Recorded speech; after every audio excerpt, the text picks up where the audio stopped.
ಕರಾವಳಿಯಲ್ಲಿ ಕಾಂತಾರ ವರ್ಸಸ್ ದೈವಾರಾಧಕರ ಸಂಘರ್ಷ ಒಂದು ಕಡೆ ನಡೀತಾ ಇದ್ರೆ, ಕರಾವಳಿ ದೈವಗಳ ಬಗ್ಗೆ ಜಾಲತಾಣದಲ್ಲಿ ಅಪಹಾಸ್ಯ ಮಾಡಲಾಗ್ತಾ ಇದೆ. ಕಾಂತಾರ ಸಿನಿಮಾದ ಡೈಲಾಗ್ ಬಳಸಿ ದೈವ ನುಡಿಯ ವಿರುದ್ಧ ವ್ಯಂಗ್ಯವಾಡಲಾಗ್ತಾ ಇದೆ.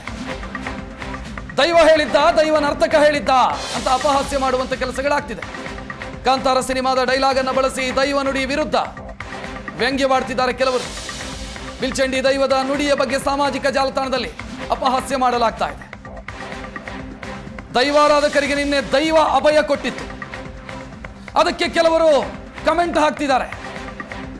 ಇದು ದೈವ ಹೇಳಿದ್ದ, ದೈವನ ಅರ್ಥಕ ಹೇಳಿದ್ದ.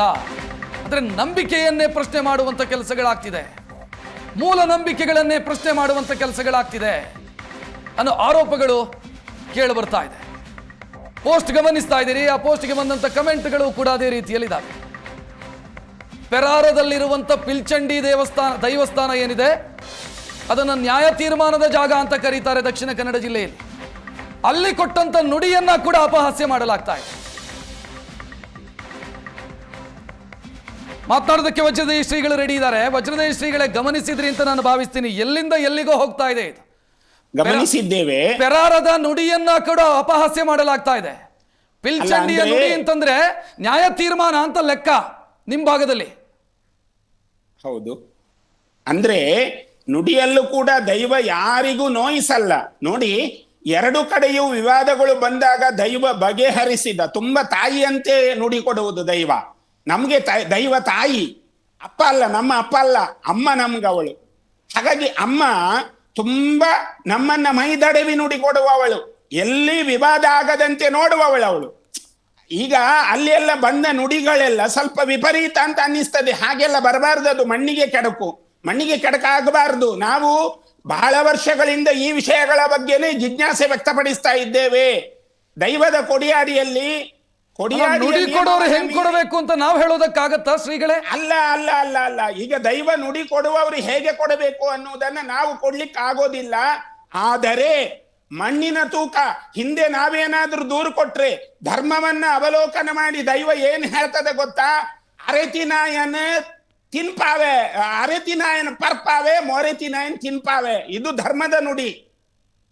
ಇದು ಬಿಟ್ರೆ ಅಲ್ಲೊಂದು ನುಡಿ ಇದೆಯಲ್ಲ, ಆಸ್ಪತ್ರೆ ಖರ್ಚು ಮನ್ಪಾವೆ, ಇದೆಲ್ಲ ಮಿತಿ ಮೀರಿದ್ದು, ಇದೆಲ್ಲ ಒಳ್ಳೇದಲ್ಲ. ಅಲ್ಲ, ನನ್ಗೆ ಪ್ರಶ್ನೆ ಇರೋದು ಅದೇ ಶ್ರೀಗಳೇ. ಪೆರಾರದಲ್ಲಿ ಪಿಲ್ಚಂಡಿ ಏನ್ ನುಡಿ ಕೊಡಬೇಕು ಅಂತ ವಜ್ರದೇಹಿ ಶ್ರೀಗಳು ಹೆಂಗ್ ಹೇಳೋದಕ್ಕೆ ಸಾಧ್ಯ? ಆ ಸಂದರ್ಭದಲ್ಲಿ ಆವೇಶದಲ್ಲಿ ಮಾತನಾಡಿರೋದು ತಾನೇ ಅದು. ಈಗ ಪೆರಾರದಲ್ಲಿ ದೈವ ನುಡಿ ಕೊಡ್ತದೆ ಅಂತಲಾದರೆ, ಪೆರಾರದಲ್ಲಿ ದೈವ ನುಡಿ ಕೊಡುವಾಗ ವಜ್ರದೇಹಿ ಶ್ರೀಗಳು ಹೇಳಿದ್ದನ್ನ ದೈವ ಹೇಳಬೇಕಾಗಿ ಇಲ್ಲ. ನಮ್ಮ ನಂಬಿಕೆ ಅದು. ಪೆರಾರದ ಮಣ್ಣಿನಲ್ಲಿರುವ ದೈವಗಳು ನಮ್ಮ ನಂಬಿಕೆ, ಅದು ನಮ್ಮ ವಿಶ್ವಾಸ. ನಾವು ಅಲ್ಲಿ ಹೋಗಿ ನಮ್ಮ ಕಷ್ಟವನ್ನ ಹೇಳಿಕೊಂಡಾಗ ನಮ್ಮ ಕಷ್ಟಕ್ಕೆ ಸ್ಪಂದಿಸ್ತವೆ ದೈವ. ಅದಕ್ಕೆ ನಾವು ಹೇಳಿದ್ದು ನಮ್ಮ ತಾಯಿ ಅದು. ಹಾಗಾಗಿ ನುಡಿಯನ್ನ ಯಾರು ಚರ್ಚೆ ಮಾಡಬಾರದು ಅಂತಲೇ ಹೇಳುವುದು. ಅದನ್ನ ಅಲ್ಲಿಗೆ ಬಿಡಬೇಕು. ಅದನ್ನ ಮೀಡಿಯಾದಲ್ಲಿ ಮಾತಾಡಬಾರದು, ಸಾಮಾಜಿಕ ಜಾಲತಾಣದಲ್ಲಿ ಹಂಚಿಕೊಳ್ಳಬಾರದು. ಇದು ನಮಗಿರಬೇಕಾದ ನಿಯತ್ತು. ಸಾಮಾಜಿಕ ಜಾಲತಾಣದಲ್ಲಿ ಗೀಚಲಿಕ್ಕಿರುವುದಲ್ಲದು. ಅಲ್ಲಿ ಹೇಳಬಾರ್ದು ಅದನ್ನ. ದೈವ ಏನು ನುಡಿ ಕೊಟ್ಟಿದೆ ಅಂತ ವಿಡಿಯೋ ಯಾಕೆ ಮಾಡಬೇಕು? ಮಾಡಬಾರದು, ವಿಡಿಯೋ ಮಾಡಬಾರದು, ಫೋಟೋ ತೆಗಿಬಾರದು. ಶ್ರೀಗಳೇ, ಹಾಗೇ ರೀ. ನಾನು ಇದೇ ವಿಚಾರದ ಮತ್ತೊಂದು ಆಯಾಮದ ಬಗ್ಗೆ ಮಾತನಾಡೋದಕ್ಕೆ ನಮ್ಮ ಜೊತೆಗೆ ಧನುಷ್ ಶೆಟ್ಟಿ ಇದ್ದಾರೆ. ಈ ವಿಚಾರದಲ್ಲಿ ಅವರು ಧ್ವನಿ ಎತ್ತಿದ್ದಾರೆ. ಧನುಷ್ ಶೆಟ್ರೆ, ನಮಸ್ತೆ. ನಮಸ್ತೆ ರಕ್ಷತನ್ನ, ನಮಸ್ತೆ. ನೀವು ಗಮನಿಸಿದಿರಿ ಅಂತ ನಾನು ಭಾವಿಸ್ತೀನಿ. ವಜ್ರದೇಹಿ ಶ್ರೀಗಳು ಮಾತನಾಡಿದ್ರು. ರಿಷಬ್ ಅವರಿಂದ ಅಪಚಾರಗಳಾಗಿಲ್ಲ, ಯಾರೋ ಏನು ಮಾಡಿದ್ರು ಅಂತ ಕಾಂತಾರ ಟೀಮ್ ಅನ್ನು ಯಾಕೆ ಟಾರ್ಗೆಟ್ ಮಾಡಬೇಕು?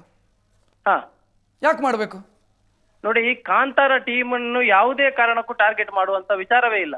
ನಾವು ಎಲ್ಲ ರಾಷ್ಟ್ರೀಯ ಸ್ವಯಂ ಸೇವಕ ಸಂಘದ ಸಿದ್ಧಾಂತದಿಂದ ಬಂದಂತವರು. ನಾವು ವಿಚಾರವನ್ನು ವಿರೋಧಿಸ್ತೇವೆ ಹೊರತು ವ್ಯಕ್ತಿಯನ್ನಲ್ಲ. ಅದೇ ರೀತಿ ಸ್ವಾಮೀಜಿ ಅವರು ಮಾತಾಡಿದ್ರು, ಅವರ ಮಾತಿನ ಮೇಲೆ ಗೌರವ ಇದೆ ನನಗೆ. ಆದ್ರೆ ಒಂದು ನೆನಪಿಡಿ ಇವ್ರೆ, ದೈವಾರಾಧನೆ ಎನ್ನುವಂಥದ್ದು ಯಾವುದೇ ರೀತಿಯ ಫಿಕ್ಷನಲ್ ಕ್ಯಾರೆಕ್ಟರ್ಗಳಲ್ಲ. ದೈವಗಳನ್ನು ಯಾವುದೇ ರೀತಿಯಲ್ಲೂ ಕಾಲ್ಪನಿಕವಾಗಿ ಒಂದು ವಿಚಾರಕ್ಕೆ ಬಳಸಿಕೊಳ್ಳಿ. ಈಗ ರಾಮಾಯಣದಲ್ಲಿ ರಾಮಾಯಣದ ಒಂದು ಮಹಾಪುರಾಣದಿಂದ ರಾಮನ ಒಂದು ಕ್ಯಾರೆಕ್ಟರ್ ಅನ್ನು ತಗೊಂಡು ಒಂದು ಸಿನಿಮಾ ಮಾಡ್ಲಿಕ್ಕೆ ಸಾಧ್ಯ ಇಲ್ಲ ನಮಗೆ. ನಮ್ಮ ತುಳುವರಿಗೆ, ನಾವು ಜನಪದೀಯವಾಗಿ ದ್ರಾವಿಡ ಪರಂಪರೆಯಲ್ಲಿರುವಂತಹ ನಮಗೆ ಸಂಧಿ ಪಾರ್ಧನ ಬೀರಗಳೇ ಶ್ರೇಷ್ಠ. ಅದರಲ್ಲಿ ಏನು ಬಂದಿದೆ ಅದನ್ನೇ ನಾವು ಹೇಳುವಂತದ್ದು. ಗುಳಿಗ ಎಲ್ಲಿ ಬಂದ, ಎಲ್ಲಿ ಹೋದ, ಏನೆಲ್ಲ ಕಾರಣಿಕ ಮೇರದ, ಅದೆಲ್ಲ ತಮಗೂ ಗೊತ್ತಿದೆ. ಬಹಳಷ್ಟು ದೈವಗಳ ಕಥೆಯ ವಿಚಾರದಲ್ಲಿ, ದೈವಗಳ ಹುಟ್ಟು ಹೆಂಗಾಯ್ತು ಏನಾಯ್ತು ಕಥೆಯ ವಿಚಾರದಲ್ಲೂ ಕೂಡ ಬೇರೆ ಬೇರೆ ರೀತಿಯ ಕಥೆಗಳಿದ್ದಾವೆ. ಖಂಡಿತ ಬೇರೆ ಬೇರೆ ರೀತಿಯ ಕಥೆಗಳಿದ್ದಾವೆ. ಅದು ಧನುಷ್ ಶೆಟ್ಟಿ ಅವರು ಹೇಳಿದ್ದೇ ಸತ್ಯ ಹೆಂಗಾಗತ್ತೆ? ಇಲ್ಲ ಧನುಷ್ ಶೆಟ್ಟಿ ಹೇಳುವಂತದ್ದು ದೈವಾರಾಧನೆಯಲ್ಲಿ ಇದಂ ಇತ್ತಂ ಅನ್ನುವ ವಿಚಾರವೇ ಇಲ್ಲ. ಎಸ್, ಆದ್ರೆ ದೈವಗಳನ್ನು ಫಿಕ್ಷನಲ್ ಕ್ಯಾರೆಕ್ಟರ್ಗಳಾಗಿ ತೋರಿಸುವುದಕ್ಕೆ ನಮ್ಮ ವಿರೋಧವಿದೆ. ರಿಷಬ್ ಶೆಟ್ಟಿ ಕಾಂತಾರದಲ್ಲಿ ತೋರಿಸುವ ಹಾಗೆ ದೈವಾರಾಧನೆ ಇಲ್ಲವೇ ಇಲ್ಲ. ಕಾಂತಾರ ಒಂದರಲ್ಲಿ ಒಂದು ವಿಚಾರದಲ್ಲಿ ಒಪ್ಪಬಹುದು, ಆದ್ರೂ ಕಾಂತಾರ ವಿಚಾರದಲ್ಲಿ ನಾನು ಕೆಲವೊಂದು ವಿಚಾರ ಯಾಕೆ ಒಪ್ಪುದಿಲ್ಲ ಅಂತ ಹೇಳಿದ್ರೆ, ಕಾಲಿಗೆ ಹಾಕಿದ ಗಗ್ಗರೆ ಇರಬಹುದು, ತಲೆಪಟ್ಟೆ ಇರಬಹುದು, ತಲೆಮಣಿ ಇರಬಹುದು, ಅಣಿ ಇರಬಹುದು, ಅಥವಾ ನೇಮದ ಒಂದು ವಿಚಾರವನ್ನು ಮಾಡಿರುವಂತದ್ದು, ಅದು ಖಂಡಿತವಾಗಿ ಒಪ್ಪುವಂತ ವಿಚಾರವೇ ಅಲ್ಲ. ಇದು ನಾನು ಹೇಳುವಂತದ್ದಲ್ಲ. ಇದು ನಾವುಗಳು ನೀವುಗಳು ಅಥವಾ ರಿಷಬ್ ಶೆಟ್ಟಿ ಹುಟ್ಟುವುದಕ್ಕಿಂತ ಮುಂಚೆಯೂ ಕೈಯಲ್ಲಿ ಗಗ್ಗರೆ ಹಿಡಿದು ದೈವದ ಚಾಕರಿ ಮಾಡಿದಂತಹ ಅದೆಷ್ಟೋ ಧನುಷ್ ಶೆಟ್ಟಿ, ನಿಮ್ಮ ಪ್ರಶ್ನೆಯನ್ನು ನಾನು ವಜ್ರದೇಶ್ ಶ್ರೀಗಳಿಗೆ ದಾಟಿಸ್ತೀನಿ. ಶ್ರೀಗಳೇ ಕೇಳಿಸ್ಕೊಂಡ್ರಿ ಅಂತ ನಾನು ಭಾವಿಸ್ತೀನಿ. ದೈವ ಅನ್ನೋದು ಫಿಕ್ಷನಲ್ ಕ್ಯಾರೆಕ್ಟರ್ ಅಲ್ಲ. ನೀವು ಸಿನಿಮಾದಲ್ಲಿ ಅದನ್ನ ಸಂಪೂರ್ಣವಾಗಿ ಕಾಲ್ಪನಿಕ ಕಥೆಯನ್ನ ಸೃಷ್ಟಿ ಮಾಡಿ ದೈವ ಯಾರನ್ನೋ ಕೊಲ್ಲೋ ರೀತಿಯಲ್ಲಿ ತೋರಿಸಿದಿರಿ. ಇದು ಸರಿನಾ? ನೀವು ಹೇಳಿದ್ರಿ ನಮ್ಮ ದೈವ ತಾಯಿ ಅಂತ ದೈವ ಅಂತ. ತಾಯಿ ಅಂತ ದೈವ ಕೊಲ್ಲೋ ಸೀನನ್ನ ಸಿನಿಮಾದಲ್ಲಿ ತೋರಿಸ್ತಾರೆ. ಮತ್ತೆ ಇದಕ್ಕೆ ಯಾರು ಜವಾಬ್ದಾರಿ? ಅತಿರೇಕ ಆಯ್ತು ಅಂತಂದ್ರೆ ಯಾರು ಜವಾಬ್ದಾರಿ ಹಾಗಿದ್ರೆ? ಅಲ್ಲಲ್ಲ, ಈಗ ವ್ಯತ್ಯಾಸಗಳು ತುಂಬಾ ಆಗತ್ತೆ. ಈಗ ಒಬ್ಬರು ಒಂದು ವಿಷಯವನ್ನ ಜಗತ್ತಿಗೆ ಕೊಡುವಾಗ ತಪ್ಪು ಒಪ್ಪುಗಳು ಇರತ್ತೆ. ಯಾರು ಸರಿ ಇದ್ದಾರೆ ಜಗತ್ತಿನಲ್ಲಿ ಸರಿ ಯಾರು ಇಲ್ಲ, ಎಲ್ಲರಲ್ಲಿ ತಪ್ಪು ಒಪ್ಪುಗಳು ಇರತ್ತೆ. ಮಾನವನ ಬಗ್ಗೆ ದೈವ ಏನು ನುಡಿಕೊಡತ್ತೆ? ಉಪ್ಪು ಹುಳಿ ಖಾರ ತಿನ್ನುವ ಮನುಷ್ಯ, ಹೊಟ್ಟೆಯಲ್ಲಿ ಜನನ, ಬೆನ್ನಿನಲ್ಲಿ ಮರಣ. ಕಥೆಯನ್ನೇ ತನಗೆ ತೋಚಿದ ರೀತಿಯಲ್ಲಿ ಬರೆದಿಟ್ಟು, ಕಥೆಯನ್ನೇ ತನಗೆ ಬೇಕಾದ ರೀತಿಯಲ್ಲಿ ಬರೆದಿಟ್ಟು ಅಲ್ಲಿಂದಲೇ ಅಪಚಾರ ಮಾಡಿ, ಅವರಿಂದ ಅಪಚಾರ ಆಗಿಲ್ಲ, ಯಾರೋ ಬೀದಿಯಲ್ಲಿ ಕುಣಿಯೋರಿಂದ ಅಪಚಾರ ಆಗಿದೆ ಅಂತಂದ್ರೆ ಮೂಲದಲ್ಲಿ ತಪ್ಪಾಗಿದೆ ಅಂತ ಧನುಷ್ ಶೆಟ್ಟಿ ಹೇಳ್ತಾ ಇರೋದು. ಅಲ್ಲ, ಧನುಷ್ ಶೆಟ್ಟಿ ಹೇಳುವುದನ್ನು ಒಪ್ಪಿಕೊಂಡೇ ಮಾತಾಡುವ. ಗಗ್ಗರ ಕಟ್ಟೋದಾಗ್ಲಿ ಅಥವಾ ತಲೆಮಣಿ ಇಡೋದಾಗ್ಲಿ ಇದೆಲ್ಲವೂ ನಿಷಿದ್ಧ ಇದೆ ಎನ್ನುವುದನ್ನ, ಆ ನಿಯಮವನ್ನ ಕೊಡಿಯಡಿಯಲ್ಲಿ ದೈವ ನಮಗೆ ಹೇಳ್ತದೆ. ಆ ವಿಷಯಗಳು ಎಲ್ಲೂ ಬರುವುದಿಲ್ಲ. ಅರ್ಥ ಆಯ್ತಲ್ಲ? ಇಲ್ಲಿ ಏನಾಗಿದೆ, ಹಿಂದೆಯೂ ಕೂಡ ಚಲನಚಿತ್ರಗಳು ಬಂದಿದೆ, ಹೊಸ್ತಲ್ಲ. ಹೊಸ್ತಲ್ಲ. ಧನುಷ್ ಮಾತಾಡಿ. ಗಂಭೀರವಾದ ನುಡಿಯನ್ನು ಹೇಳ್ತೇನೆ.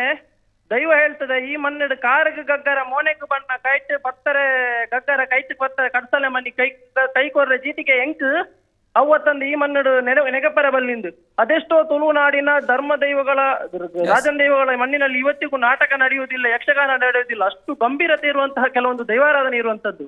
ನನಗೆ ಮಾನ್ಯ ಸ್ವಾಮೀಜಿಯವರ ಹತ್ರ ಕೇಳಲಿಕ್ಕೆ ಇರುವಂತದ್ದು ಒಂದೇ, ನಾಳೆಯ ದಿನ ಇದೇ ಸಿನಿಮಾದಲ್ಲಿ ಮೈಸಂದಾಯನ ಮುಗ ಹಾಕೊಂಡು ಒಂದು ಸಿನಿಮಾ ಮಾಡ್ತಾರೆ, ಸ್ವಾಮಿಯವರ ಒಪ್ಪಿಗೆ ಇದೆ ಅಂತ ಹೇಳಿ. ಥ್ಯಾಂಕ್ ಯು ಧನುಷ್ ಶೆಟ್ಟಿ, ವಜ್ರದೇಶ್ ಶ್ರೀಗಳೇ, ಧನ್ಯವಾದ ಮಾತನಾಡಿದ್ದಕ್ಕೆ.